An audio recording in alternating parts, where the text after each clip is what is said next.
Hi, I'm Kimberly, and welcome to As I've Seen It. They say that history is written by the winners. Well, sometimes the winners can screw it up, and sometimes the winners drop the ball. Let me give you a few examples. Example 1, the film Dunkirk. This film is getting great reviews all over the place. Christopher Nolan, its director, is being praised. The film makes some glaring omissions. This is the image that's going around the world, the image of this film. There is not a brown or black face to be seen anywhere. And we know for a fact that there were Indian and African soldiers on that beach. There were Indian sailors who would have taken part in the rescue mission, getting those hundreds of thousands of troops off the beach. We tend to forget that Britain was an empire, and Britain called on other nations in the empire to come fight with the Allies. There were 4 companies of Indian soldiers on that beach. 3 were rescued, 1 was captured by the Germans. The French forces on that beach would have been ethnically diverse. There would have been North Africans, Moroccans, Tunisians, Algerians. There would have been Sub-Saharan Africans. There were Senegalese troops on that beach. There were Senegalese forces fighting with the Moroccans, the Algerians, the Tunisians, and the French to hold off the Germans so that that rescue could take place. How do we know this? Not because the Allied photographers captured them, and I'll come back to them in a moment, but because the German photographers not only took photos, they took videos mocking these black soldiers. The Indian soldiers they captured were marched off to basically work to death in a work camp. The Africans were mocked, humiliated, and in most cases summarily executed afterwards. I mention the Allied photographers because we know, thanks to the BBC, that when it came time for the Allies to liberate Paris, when those Allies returned to France and liberated Paris, the brown and black soldiers were deliberately kept back. Those in charge wanted the images to show only white soldiers liberating Paris. That's what I mean by omissions in history. And why is this important? It's important because it's disrespectful to the memories of the soldiers who fought and died. It is disrespectful to the loved ones they left behind.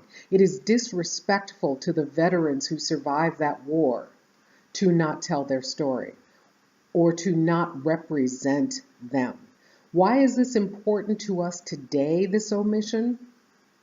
After the Brexit, I was horrified to watch white Britons not only turn on the Europeans who had come to work in Britain, but to turn on the Asian and black people who live in Britain, to treat them like they didn't belong there.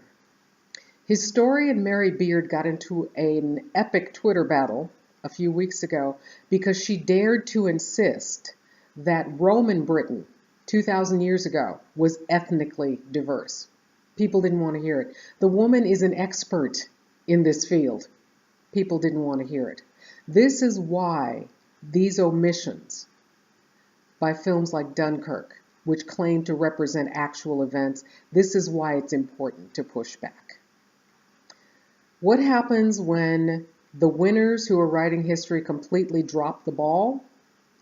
You get a bunch of Southern Confederacy-loving Americans. That's what happens.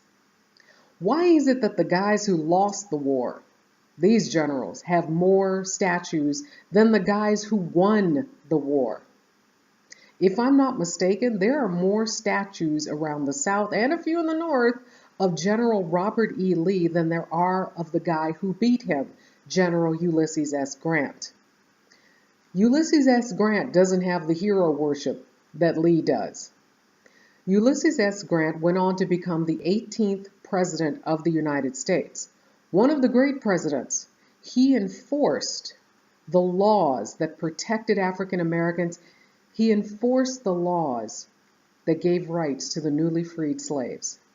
In 1871, Congress passed the Anti-Ku Klux Klan Act, and President Grant send federal marshals and troops into the South, and they destroyed the Ku Klux Klan. By 1871, the Klan had tens of thousands of members all across the South, and their sole purpose was to terrorize, murder, and destroy the newly freed slaves. This did not end the reign of terror against African Americans, but it lessened it for the time that Grant was in office. Remember, the Klan was founded by former Confederate soldiers. The first Grand Wizard of the Ku Klux Klan was former Confederate General Nathan Bedford Forrest. Nathan Bedford Forrest, to some Southerners, is considered a hero. The man was a war criminal. He should have been tried for war crimes. When Nathan Bedford Forrest's troops attacked Fort Pillow in Tennessee, their overwhelming force meant they would certainly win. They took the white soldiers prisoner. They killed hundreds of black soldiers, hunted them down and destroyed them rather than letting them surrender, refused to treat them as prisoners of war.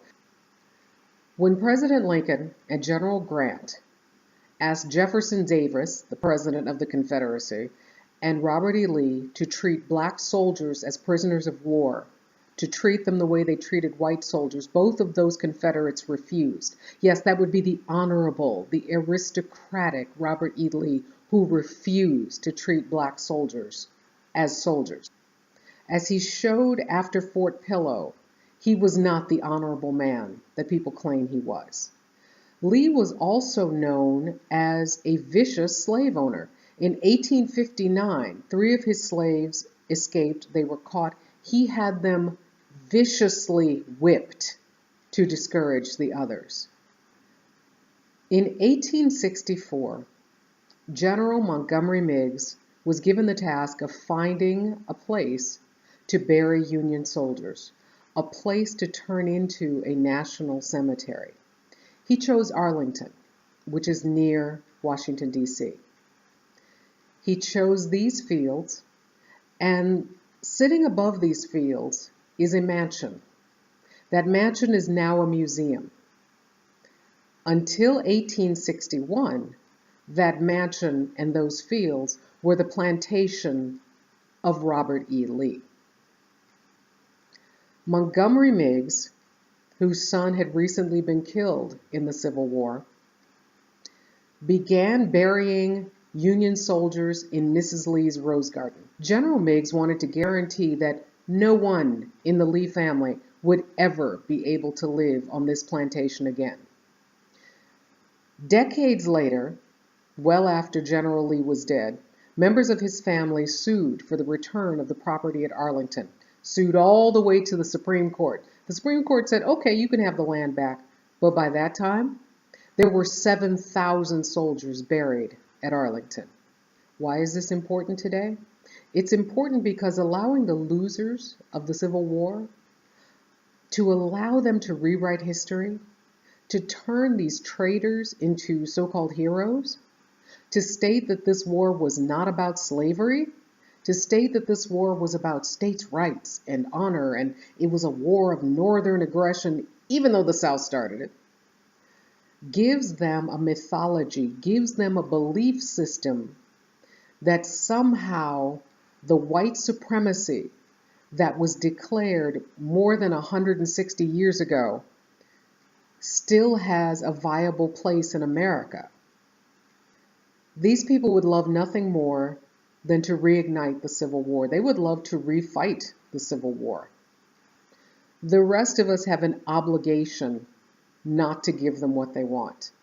Our strongest weapons are our courts and our ballots.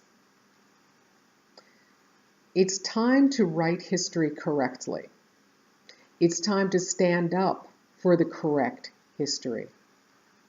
And it's time to put an end to the Civil War. Thanks for watching.